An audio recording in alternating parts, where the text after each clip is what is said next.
Doctor சொன்னது உங்களுக்கு புரிஞ்சுதா?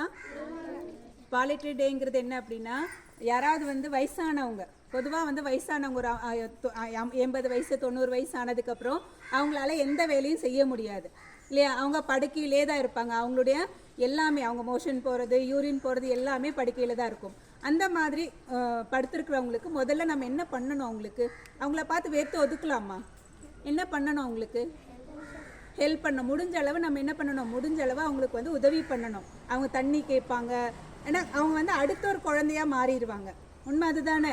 குழந்தைங்க தான் என்ன பண்ணுவாங்க? நச்சரிச்சுட்டே இருப்பாங்க. எனக்கு இது கூட அது கூட நச்சரிப்பாங்க. அதே மாதிரி தான் வயசானவங்களும் குழந்தைங்களா மாறிடுவாங்க. அப்போ அவங்களுக்கு நீங்கள் என்ன பண்ணணும் அப்படின்னா, அவங்க கேட்குற சின்ன சின்ன உதவி, அவங்க வந்து ஏதாவது தண்ணி எடுத்துக்கொடு, சாப்பிட்றதுக்கு ஏதாவது எடுத்துக்கொடு. ஏன்னா கடைசி நேரம் நம்ம என்ன பண்ணணும்? ஊட்டி தான் விடணும். அவங்க சாப்பிட மாட்டாங்க, நேரத்துக்கு சாப்பிட மாட்டாங்க. ஒரு சிலருக்கு வந்து அந்த திட உணவு கூட வந்து ஜீர்ணிக்காது. அதனால் என்ன பண்ணுவாங்க? மிக்சியில் அடித்து கஞ்சி மாதிரி கொடுப்பாங்க, அந்த மாதிரி நீராகாரம் கொடுப்பாங்க, ஜூஸ் கொடுப்பாங்க.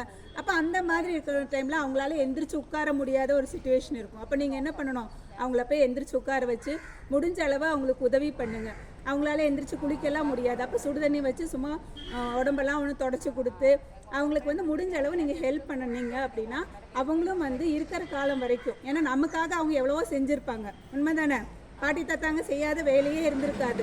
நமக்காக, நம்மளுடைய அப்பா அம்மாக்காக அவங்க நிறைய செஞ்சுருப்பாங்க. இப்போ கடைசி காலத்தில் அவங்கள குழந்தைங்கள மாதிரி நீங்கள் பார்த்துக்கணும். அதுதான் இந்த டேவோட ஸ்பெஷல்.